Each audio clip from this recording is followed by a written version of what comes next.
वो जो नोट्स होते हैं स्लाइड नोट्स उसकी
hello Hariom.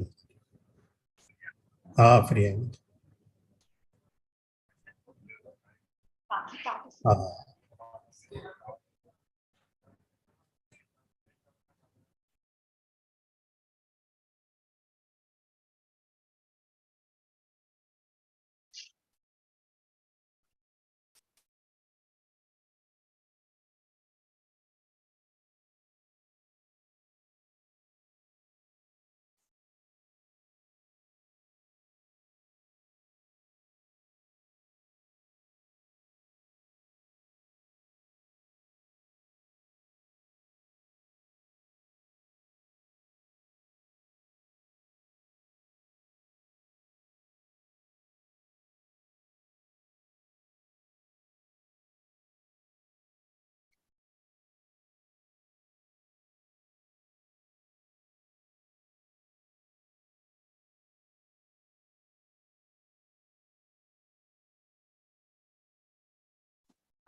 Getting other people joining them in the time.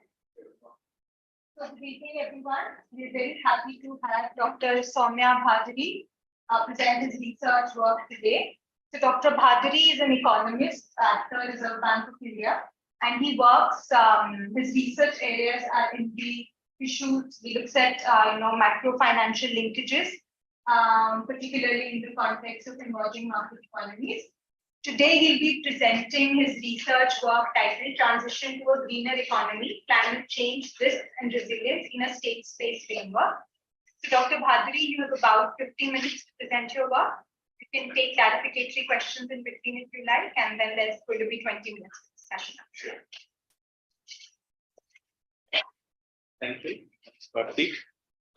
So the topic for today's discussion is transition to greener economy, climate change risk and resilience in a state-space framework.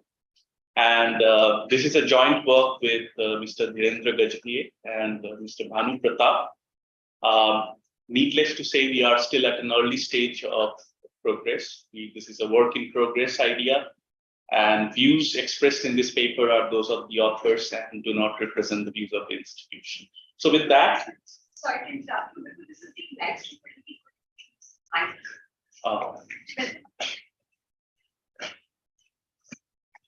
Is it okay?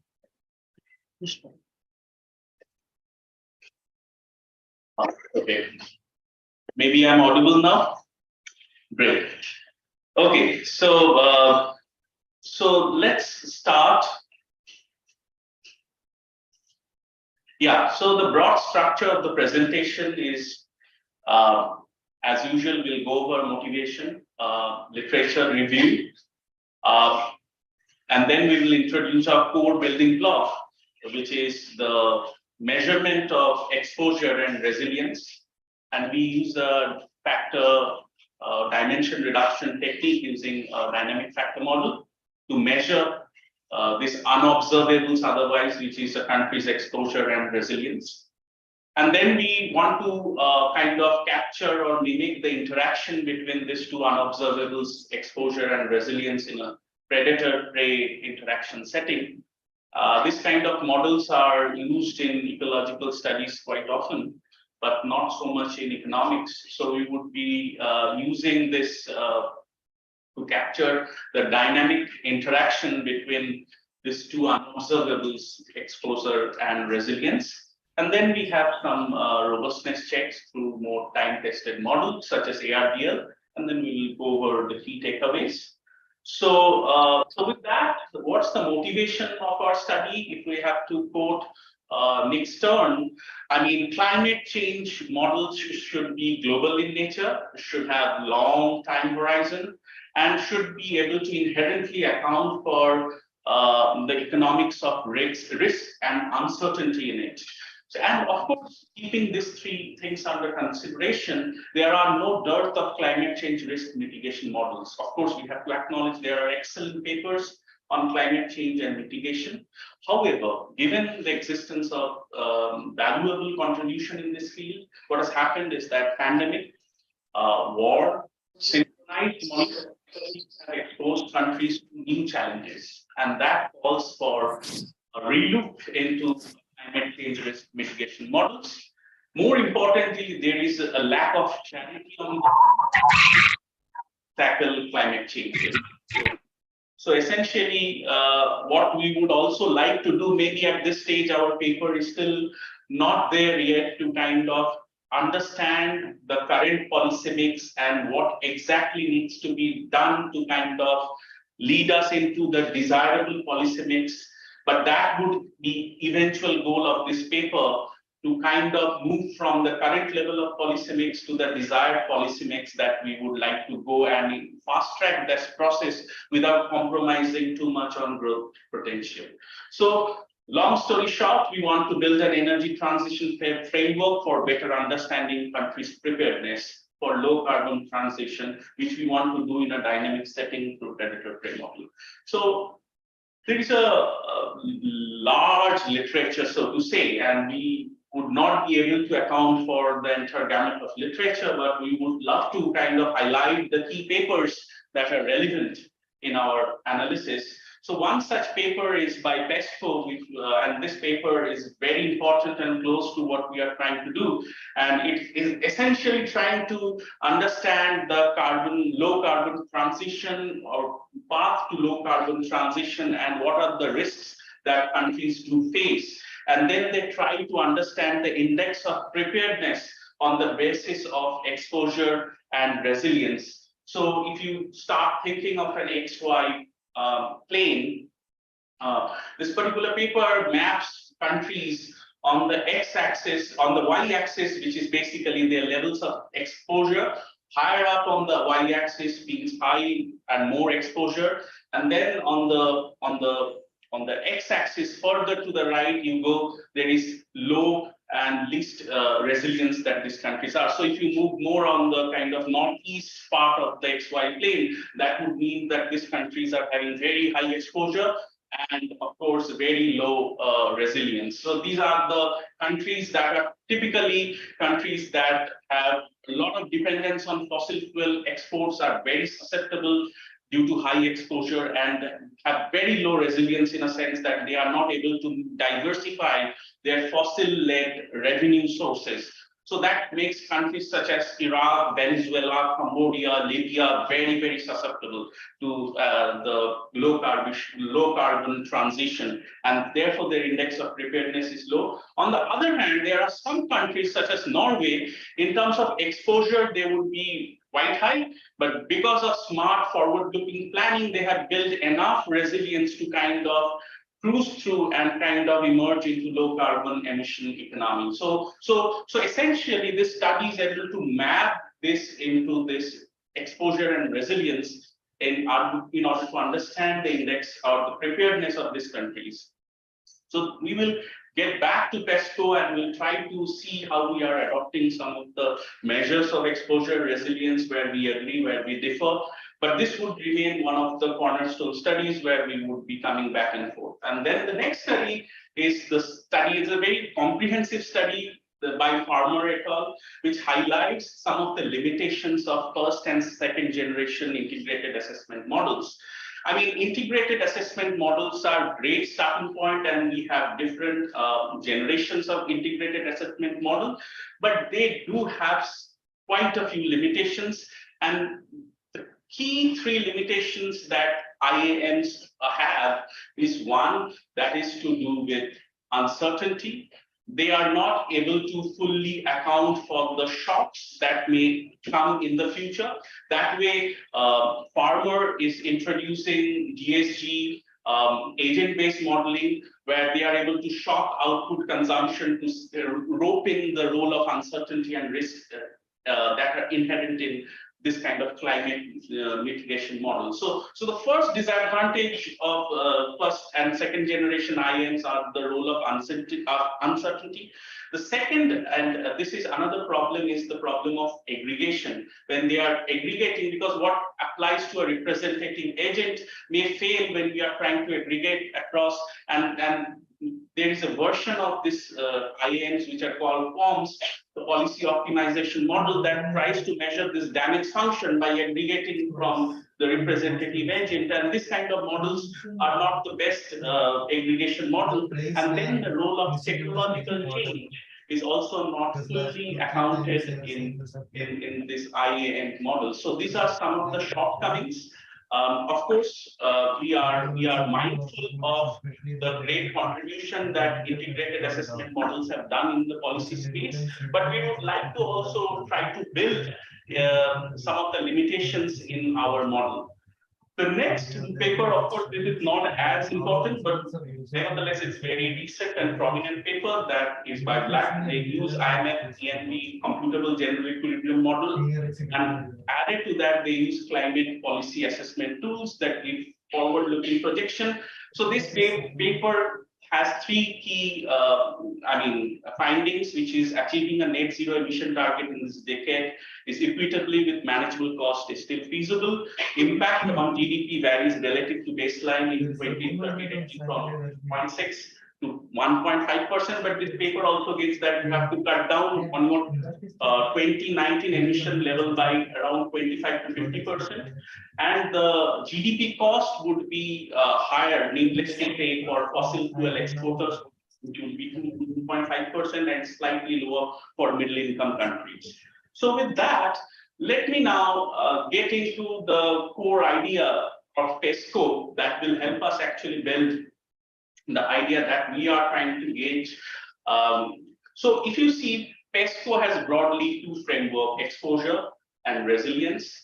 Now, within exposure, there are two dimensions of exposure. One is current and forward-looking versus natural capital and built capital. So for example, if you look at the Northwest quadrant in here, if you look at the Northwest quadrant, that is basically reflecting the built capital across your current levels of exposure. So that would be reflected in indicators such as carbon intensity of manufacturing exports. On the other hand, if you go into the other part here, it's more forward looking with the built capital. So that would be committed power emission as a proportion of current annual power generation. So this is more forward looking. So in a sense, this 2x2 framework adds a lot of depth to the measurement of exposure in it. There is an element of current versus forward looking. We have retained a bit of a flavor of this exposure from PESCO's paper. If we look at the resilience, everything that makes the country more resilient to forward or future climate change risks are wrote within this bunch of resilience measure, which would include macro stability, adjusted net savings, economic complexity, ease of doing business, quality of institution, position on global supply curve. So broadly, things that would help lower the climate change mitigation risk and make the country more prepared in facing climate-led transition are going to fall within the resilience. In this particular resilience block, we have also tried to tweak a bit where we have categorized them into explicit. So the borrowed framework that we look into kind of visualizes the framework that we have it here. So if you look at this particular block, this is the current energy mix. Yeah, sure.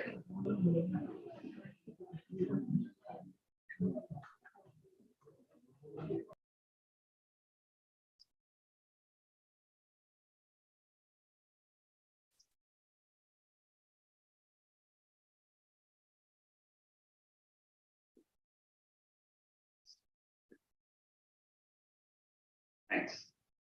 Yeah, so this is a flowchart that gives a visualization of our model framework. And as you can see, there is a block that looks at the current energy mix. And let's say that has a, that leans more toward the share of non-renewable, let's say, which is 80% renewable, 20%. And the idea is to kind of transition from this block to here where we have a desired energy mix in terms of 100% renewable. And the idea is that if we have to make the transition from this block to this block, that will take the next 3 to 5 decades. And that will only happen through advancement in technologies. And in order to better understand the advancement in technologies, we are trying to rope in the exposure and resilience dynamic interaction in a predator-prey model that can help us guide this transition path to advancement in technology. And the good thing about the work that we are trying to do, and we're hoping that this will not just be, even though it's an India-focused paper, but there is room for cross-country applications. And that is the long-term goal where we want to see country by country the kind of exposure resilience dynamics that can help us from the species interaction trend get a sense of the pace of transition from current mix to desired mix, and the pace at which technologies are getting more clean, and that would be the core idea of this work.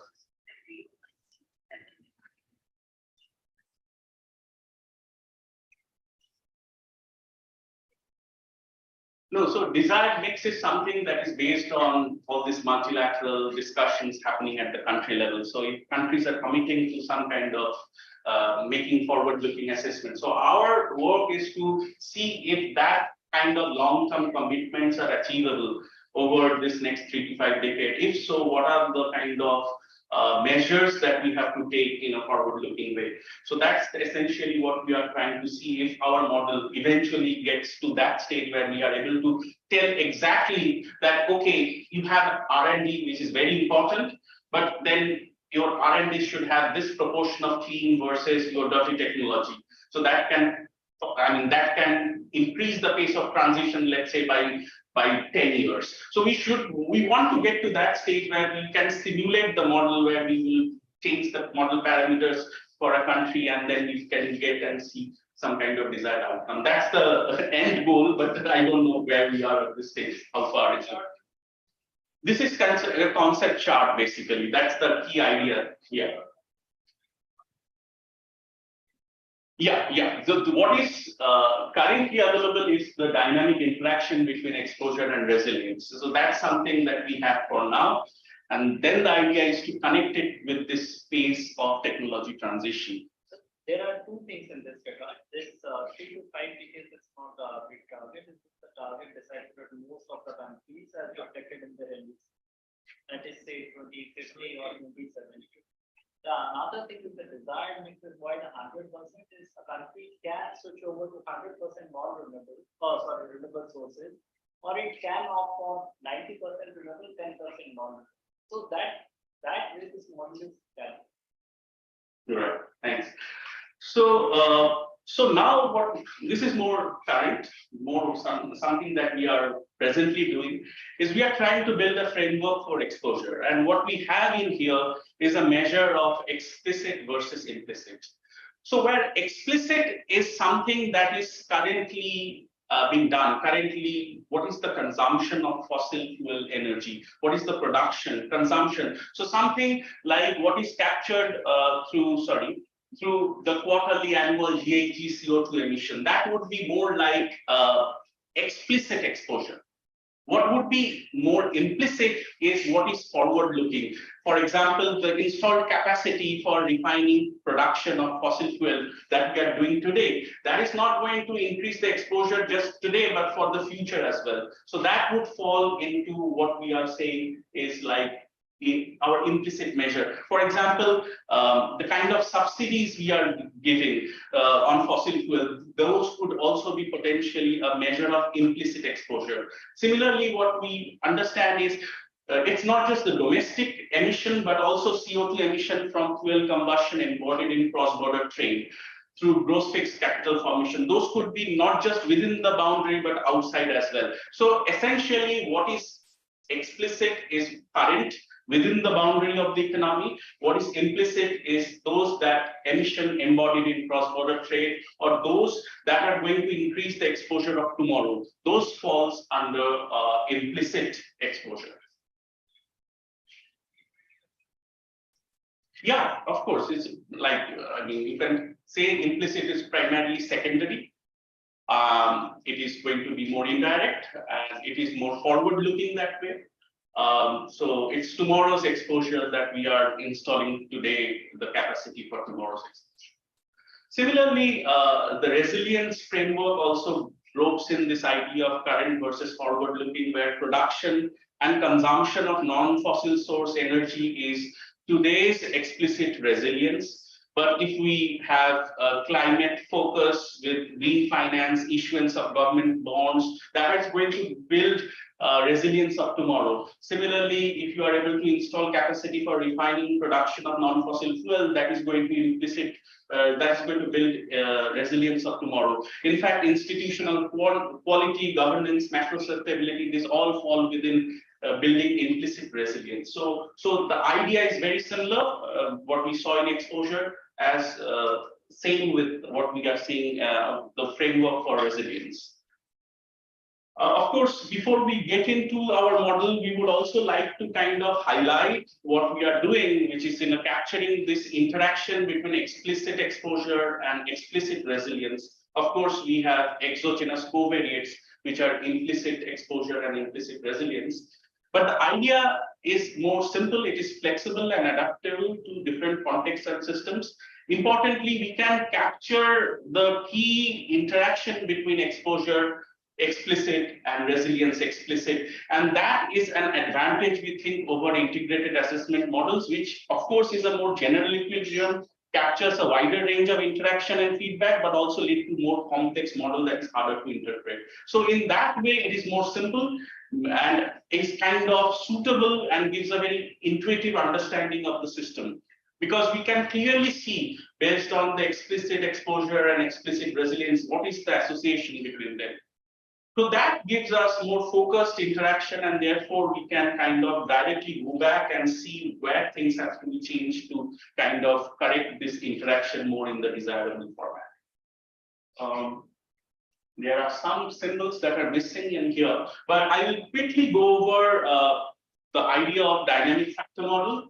As you can see, a dynamic factor model is represented in here in a state space form, where the first part is the observation equation, and the second part, where the observation y is a modeled as a linear combination of x, which is our hidden process, and factor loading z, plus some offset terms, and this is the observation error, which has a variance covariance structure R. And then this X is basically following a time transition path. And X0 is the initial state. What is important is in here, when we are kind of trying to measure the exposure, when we are trying to kind of measure exposure and resilience, we are more interested in X, which is understanding the hidden underlying trend, which is the unobservable that we are trying to measure. But eventually we'll see we can actually do a multivariate autoregressive model and cast it again in a state space framework and kind of capture the interaction in this B. So eventually we'll see this B will be the species interaction matrix, and I'll walk you through that. But just want to, at this stage, I want to give you a heads up.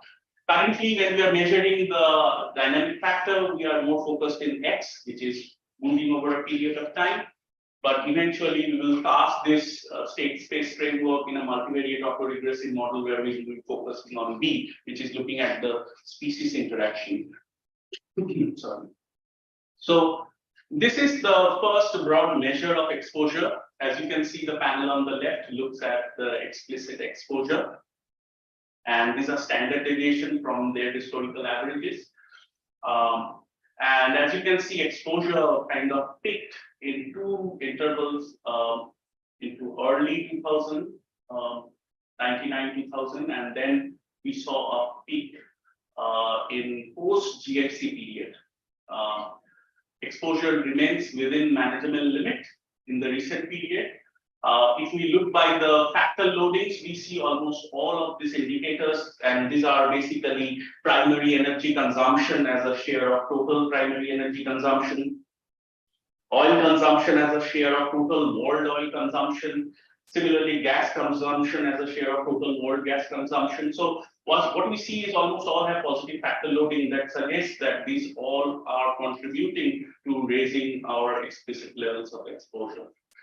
If we look at the implicit measure, again, we see more or less a similar trend where we are seeing that our implicit exposure has shot up around post-GFC period. And if we look at the loadings, almost all the variables like such as CO2 emissions embodied in direct investment, oil trade movement as a percentage total world oil trade, gas trade movement as a percentage of total world gas trade.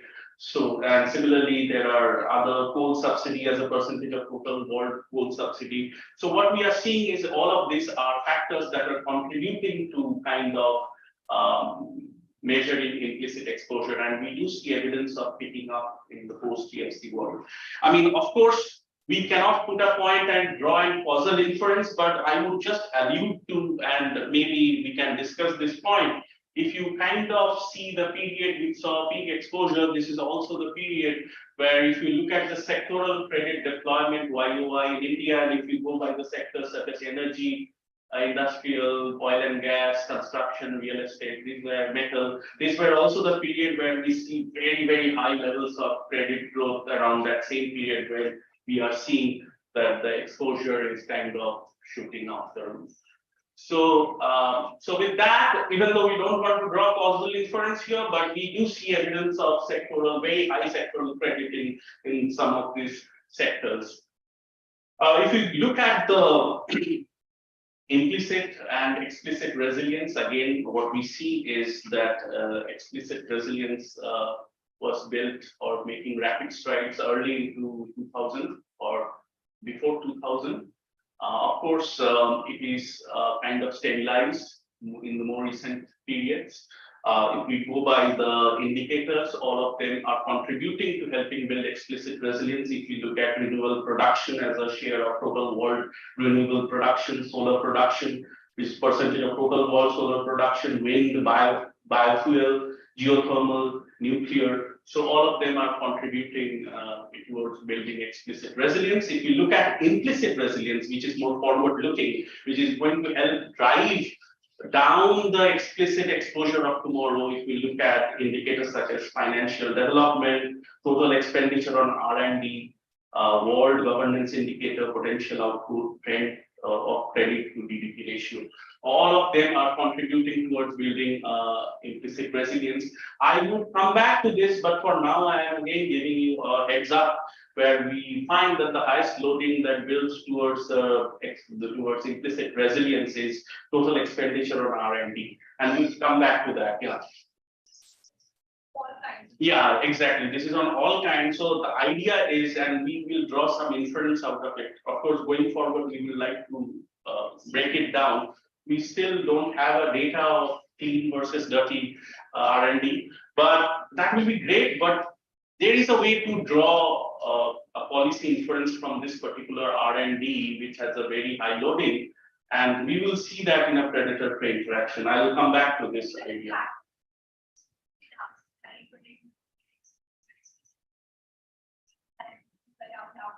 Yeah. I would love to do that cross-country study, but at this point we are India focused, and we would like to see post GFC if there was some kind of a credit fuel growth that led to promoting not so clean technologies that led to higher exposure. At this stage, we are still India focused, but we would love to kind of do a cross-country that will give us more insight into what led to that kind of a thing, if it's common across countries or specifically focused. Yeah. Yeah, the way to that's exactly, that's a thing that we want to flag, that we ideally want this implicit resilience to kind of, to improve over the years. Of course, the way to interpret this chart is the standard deviation below its kind of historical averages. But also we would like to flag that we are working slightly with dated, so 2020 is our end point. So in the last 3 years, we would love to see implicit resilience holding up or improving from where we are. And just to get the sense of what caused the kind of sharp pickup that we saw in explicit resilience and implicit resilience at some point early in 2000, we just wanted to gauge what was happening, and we saw that almost all the non-fossil energy production capacities, we were looking at the historical development, and we saw renewable production in terms of solar as a share of total world, wind, were all kind of making those early rapid progress, which kind of stabilized eventually. So the pickup that you see early on in our resilience was primarily led by this actually. Yeah.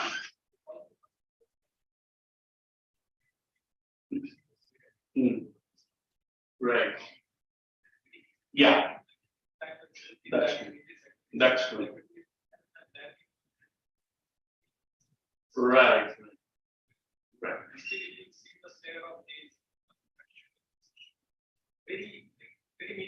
You're right.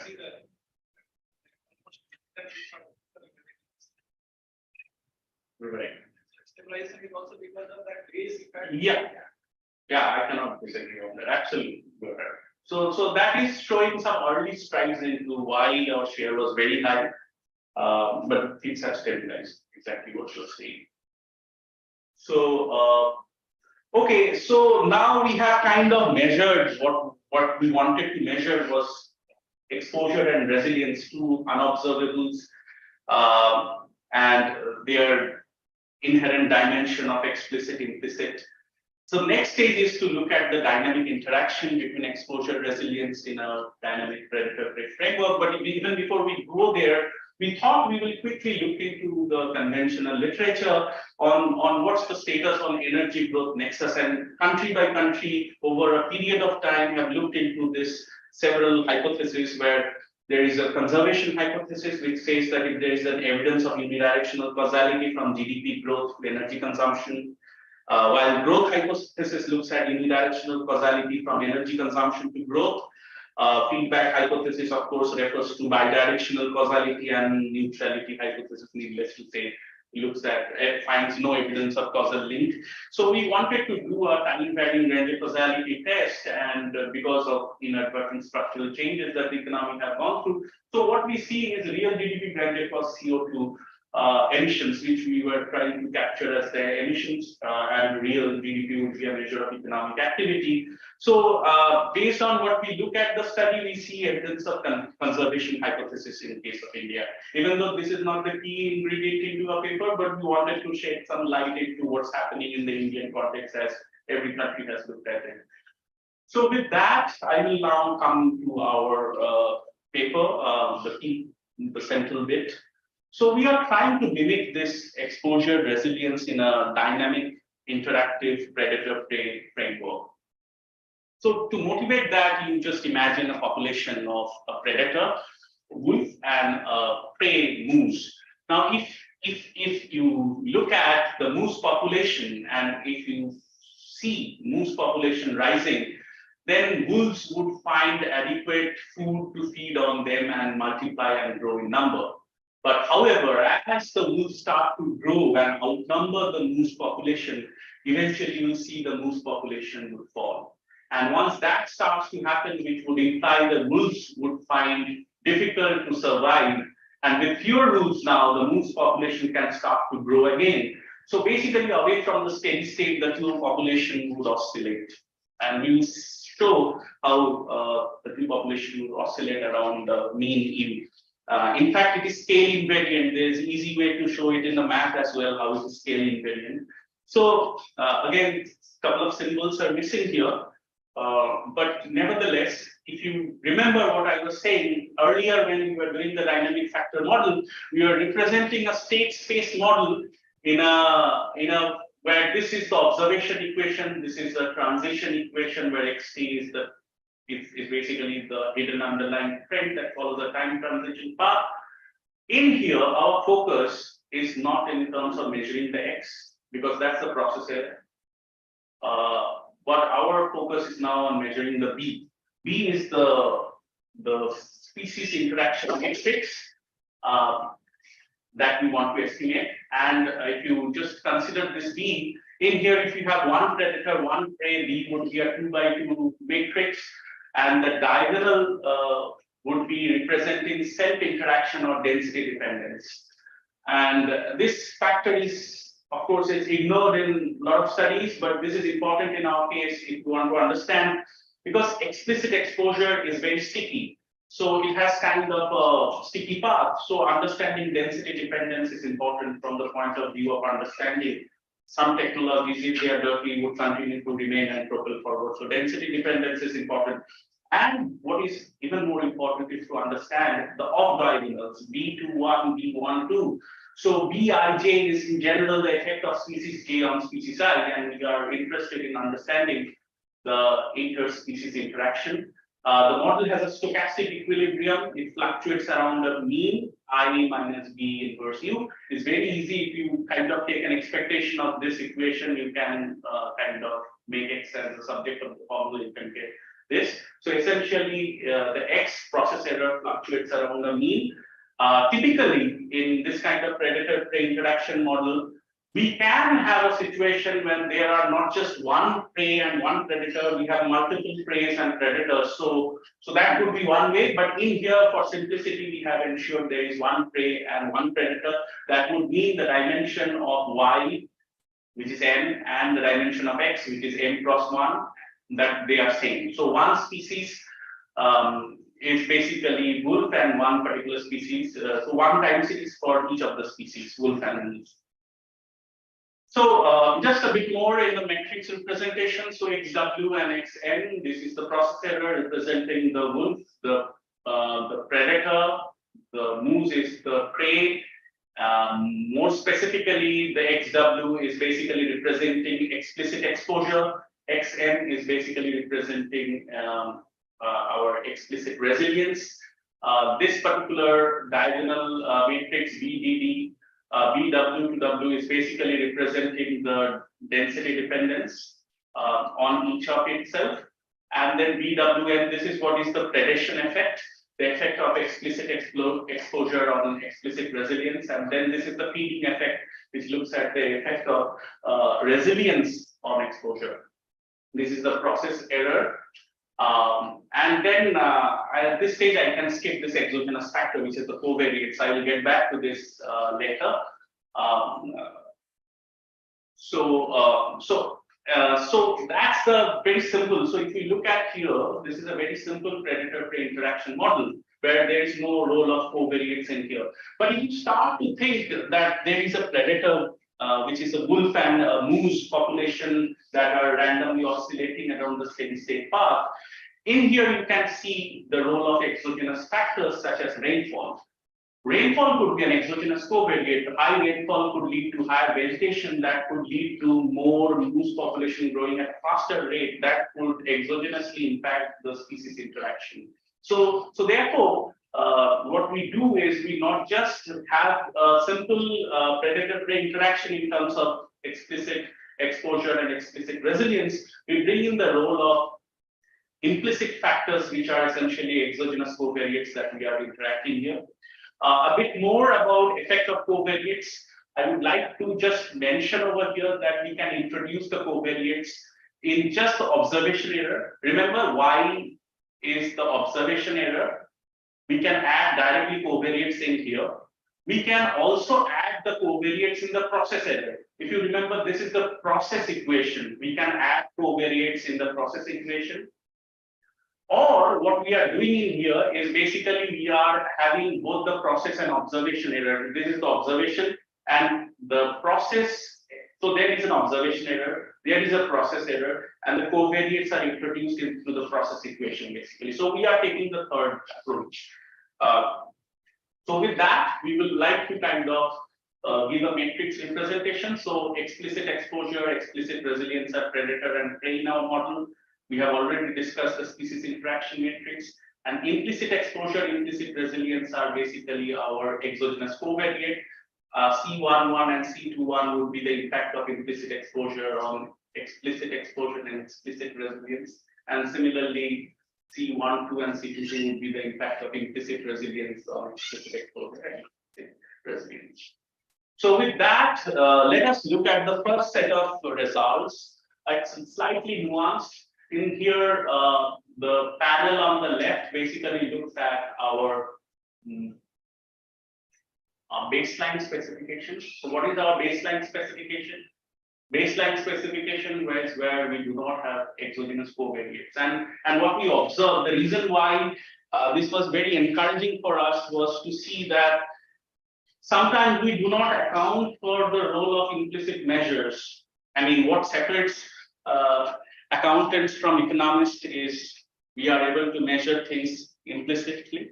And that's exactly what we see when we are kind of not accounting for covariates. We are seeing the species interaction in the right direction somewhat, but these are not significant. And in fact, if we look at the AIC log likelihood values, these are relatively not the best model. Once we account for the role of exogenous covariates, our AIC value kind of improves, log likelihood value gets maximized. So in here, we definitely look at some favorable observations once we rope in the role of covariates in our model. Now, having said that exogenous covariates have an important role in terms of minimizing AIC, maximizing log likelihood value, what we also observe is B21 is positive and is significant, which was not in the baseline model. It was positive, but it wasn't significant. These are the confidence, 95% confidence. So what does this suggest? B21 is positive and significant suggests is that if there is an increase in explicit exposure, that doesn't immediately destroy your explicit resilience. So even though explicit exposure going up is not a great sign for the economy, but it doesn't immediately destroys or kind of destroys your explicit resilience. So that's one thing that we are observing. So this has a mixed thing in it. Explicit exposure going up may not be great, but in the current context, it doesn't bring down your explicit resilience. So that's good. What B12 is saying, B12 is more encouraging finding. What we are seeing in B12 is that anything that gets towards building explicit resilience will definitely bring down your explicit exposure. So this is more favorable, optimistic, encouraging finding. If you are able to kind of build explicit resilience through the things that we have already discussed, such as renewable production, if you are able to ramp up solar production, wind production, biofuel, all of this what we are seeing from this model is going to, and this is negative and significant, suggesting that it can immediately or in a visible time frame bring down your explicit exposure. So that's a good sign. The not so good sign, which is again positive and significant, is C12. C12 basically look at the effect of your implicit resilience on your explicit exposure. Ideally, we would want our implicit resilience as it gets built to bring down your explicit exposure. But we are not seeing that happening over here. What does that suggest? And if you go back, implicit resilience at highest loading in R&D. So in our view, what this means is that R&D is still not adequately green focused. It doesn't have adequate green energy representation in it, so that we start to reap the benefit of high implicit resilience going a long way towards reducing our explicit exposure. So that's a kind of a worrisome trend, and this is coming positive and significant. So, I mean, we would like to update this analysis taking 2-3 more years, and we would like to see if this has turned negative or not. That would be an encouraging sign when you start to see your implicit resilience when it gets built up, that brings down your explicit exposure, basically, which at this stage we are not seeing. That is something that we would be interested in seeing.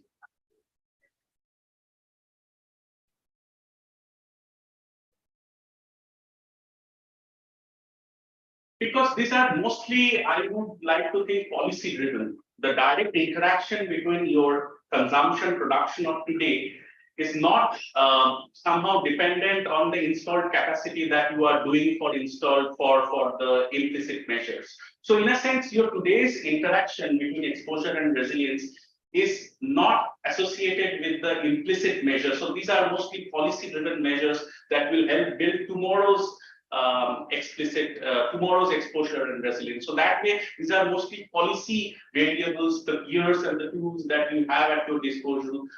So that way, these are exogenous.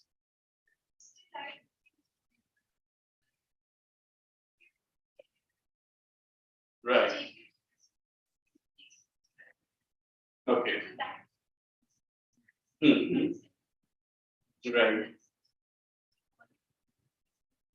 Right. Right.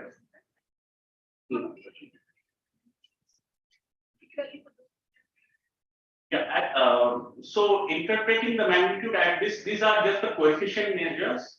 One way could be to also kind of multiply the coefficient with the standard errors to get a standard deviation shock measure also. That's what the measure. Yeah. At this stage, we are representing as coefficient. We can multiply this with the SDs to get a one standard deviation kind of a measure. Yeah. Units are different. Right. The second thing, these are primarily robustness checks that we are doing. Again, coming back to the point that we were discussing, we wanted to see if we simulate the predator-prey interaction, but instead of what if the covariates are preceding the predator-prey interaction? Because if you start thinking of the analogy of moose and wolf, it's not rainfall today that will immediately raise to vegetation and to the moose population that will start to feed into wolves growing. It could be the way that yesterday's rainfall leading to higher vegetation to higher moose population of today. And so basically what we wanted to do is if we want to predate the covariate period prior to the predator-prey interaction. So we did here, the predator-prey interaction was from 95 to 2020, but we preceded it by 1 year. And that actually what we see help improve the model fit both in terms of AIC and log likelihood value, as against if we have an overlapping interaction of the predator prey. And if you see B21 and B12, which is the predation and the feeding effect, when we overlap directionally, sign-wise, they remain the same as this, but they are not statistically significant. Once we are able to kind of precede the predator prey with the covariate effect, we are seeing positive, which again we already discussed, minus 0.65. This is important in a sense we are beginning to see directly factors that help build explicit resilience can bring down your explicit exposure. Of course, we have discussed this. This is a bit worrying trend where implicit resilience are not able to kind of bring down explicit exposure. And then we have a bunch of robustness check just to kind of motivate that whether what we are doing by allowing the species interaction where we have unconstrained interaction matrix, is it the best way to interact this model? So we go from a fully unconstrained system where everything is undetermined to a system where we kind of add more restrictions. So in here we have completely made the off-diagonal element 0. Only the density dependence are allowed. These are diagonal but unequal. Next is where we have allowing the density dependence, but we have made it equal to a completely restrained system where we have an identity matrix. As we move from an unrestrained system to a matrix which is completely constrained, we are seeing that we are kind of model fit gets from good, bad to worse. So model fit drops as we are moving. So that gives us a sense that what we are doing by capturing the species interaction in this predator-prey model has some value to it. Finally, and I'm kind of, I'm not sure how much time we have, 7 to 8 minutes. So this is another robustness check where we are trying to model this long-run relationship between explicit exposure and explicit resilience in an ARDL framework, and of course, our dependent variable which we are trying to capture is the explicit exposure. Of course, that's the reason why we do not want to restrict ourselves to time series model, because there is a sense of strong endogeneity here, so we really don't know what's our dependent variable.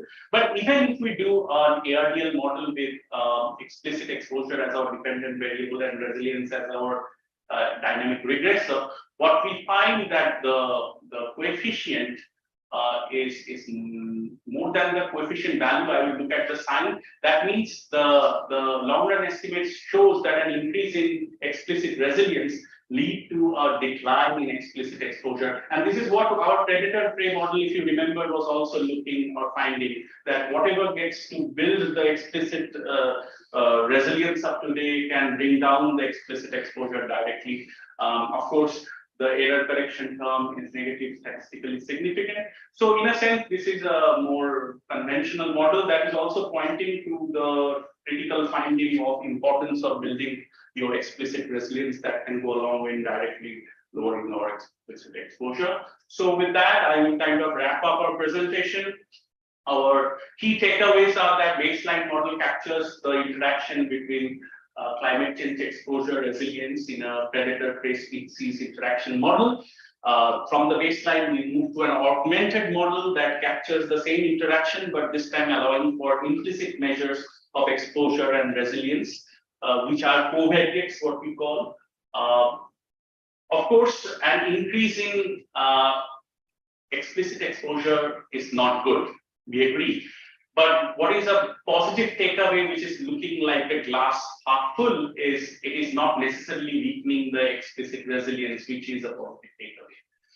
What is even better, which is like the full glass of water, is if we are having a resolute focus on building explicit resilience, what we see both from the ARDL as well as several robustness on predator-prey that can bring down the explicit exposure. And finally, factors such as financial development, R&D in particular, which is high loading, which are expected to increase the IR towards climate change, not yet leading to a result. Explicit. With that, I will kind of stop here and question, comment, feedback. Of course, needless to say, this is a very early work that we are doing. We have a long plan going forward where we want to do country by country analysis as we are mentioning. So at this stage, we would really appreciate if you have any comments, questions, feedback that helps us build a better model for tomorrow. Yeah, thanks.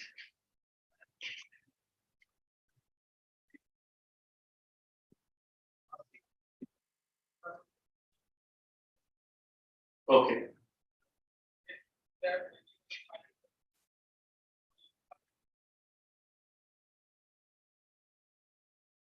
Okay. Okay, sure.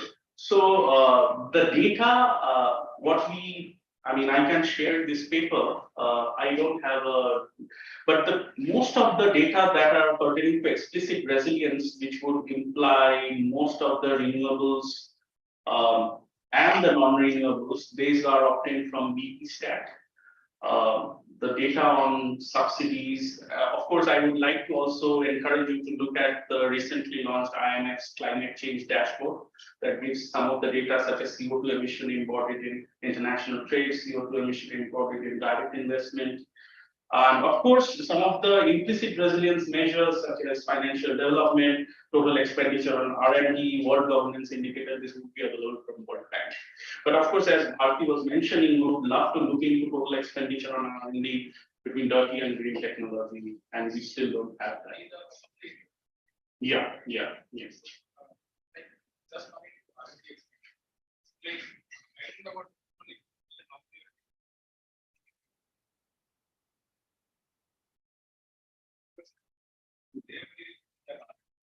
Right. Right. Right. Exactly, they are telling us. Right. It's a clean activity or a dirty activity. Right. That's true. That's true. They are reporting that. Yeah.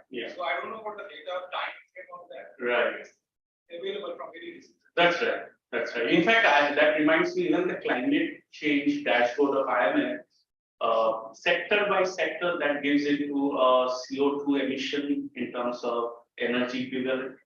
So or GHG equivalent. So that could be another way. I mean, maybe going forward, we can break down sector by sector and then perhaps map it to R&D. But yeah, I mean, there are some initial data that can steer us in that direction. Yeah, I agree. That's true. Exactly. That's true. Sectoral mapping would be very useful because these are the things that will eventually help you beyond the macro findings that you have to get into a sectoral level. It's also like debate on like this. But we talk about climate change. See that it's not easy to observe in a very short. Right. Sure. We are talking here about exposure as well as resilience. Right. I saw like some slides here in some 90. Yeah. That's So like justifying that the resilience and the complexity of the right. So what's the question again on this? I didn't get it. Whenever we talk about climate change, Right. longer time frame. Yeah. 50 That's right. Yeah, I mean, unfortunately, we didn't get data beyond before 1990. That was one limited, but I agree, the more the merrier. So that's true, I agree on that. And then on the factor loadings, as you know, dimension reduction techniques, I mean, the dynamic factor model is where you kind of feed in many observed time series. And you have an observation equation where you can have an n cross 1 matrix where you have n observed time series over a period of time. That would be n cross t capital T. Basically, when we are putting the information, we are getting some factors that we are. Yeah. But like, there will be some criteria of like what are the like Yeah, of course. So that's why I walked you through the PESCO's paper. PESCO has a model of exposure and resilience. So based on that, we are our framework builds on PESCO, and we are trying to say similar factors that have got to build resilience. Those are getting in here. of course, plus minus depending on their availability. So we heavily borrow from Tesco, but we add a dimension of explicit, implicit, and on the resilience front also we have that explicit, implicit. And then of course, they don't have a way to measure the interaction between exposure and resilience. So that's something we are doing. So how do they measure the index of preparedness? On the y-axis, they have exposure. On the x-axis, they have resilience. And those that are on the northeast, more to the northeast, would be countries with high exposure, low resilience, countries like Libya, Iraq. And then if you go more to the kind of southwest, you have countries that are low exposure and kind of very high resilience. Norway would be a very interesting case where they have exposure which are comparable to developing countries, but their resilience is so strong that they can face this climate risk very well. Is that table when you explain that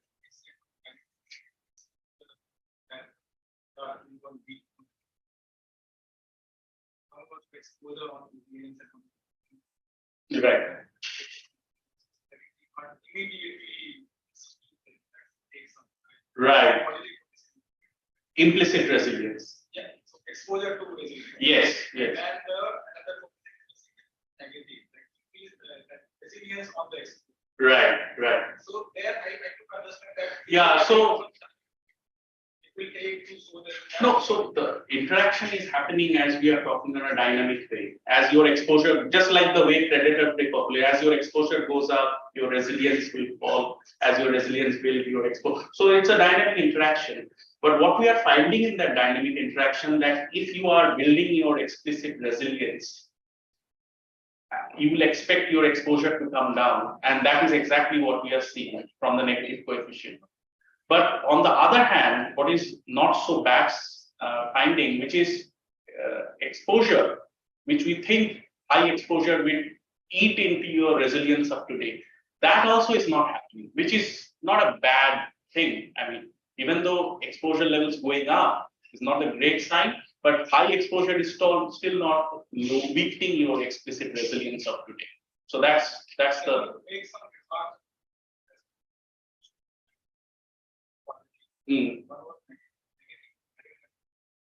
Right, one was 0.5, one was minus 0.6. This is something like resilience. It's like marginally. I see. You are saying that if we have to weigh them somehow, this could, okay, I see. I see. Yeah. In fact, if you look at the density dependence, which is B11, these also are significant. That says these are persistent process. Exposure builds into higher exposure of tomorrow. So those B11 coefficients are also taken up. Yeah.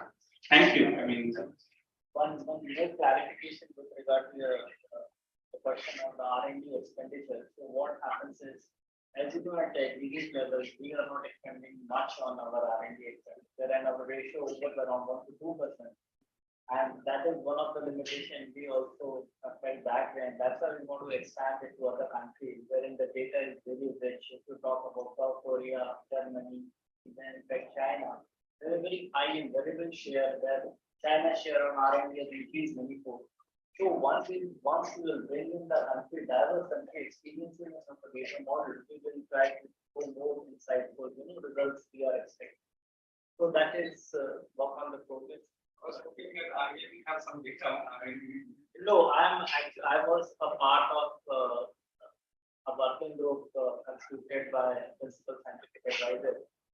And in fact, it's very difficult. But the studies like this, and in these, you very emphatically say that data on R&D is required. The government is much more willing to come up to collect this type of data, because there is no requirement. So basically, the R&D expenditure is available on government, non-governmental, major PSC. Only that is a small data set available. So, but once the need arises, this will go into the policy formation. That way, we are trying to Also, like seeing the flow of R&D. Like, if I talk about the education or like some development, is what is R&D, what kind of R&D is that? I talk about manufacturing or transportation. Kind of R&D happening is very right. If I am working in terms of management, my whole major focus will be on these sectors, transportation, power, manufacturing. So how the group is doing there and what activity they are spending. So In CC model, climate change model, there is a focus on clean tech. That is comes under the category of clean tech. So a lot of new databases are coming up on clean tech. But the bigger pictures largely remain same. Our overall share seems to be minuscule. So, but one again, the major limitation was this, and our data sets ends at 2020. A lot of major investment had happened post this war and this post COVID. So we expect once we update the database, we Yeah. will get newer insights. Yeah, it will be great if you are able to break it, the R&D to green, non-green, where we start to see the green loading as kind of, that would be the best way going forward. But anyway, thank you so much.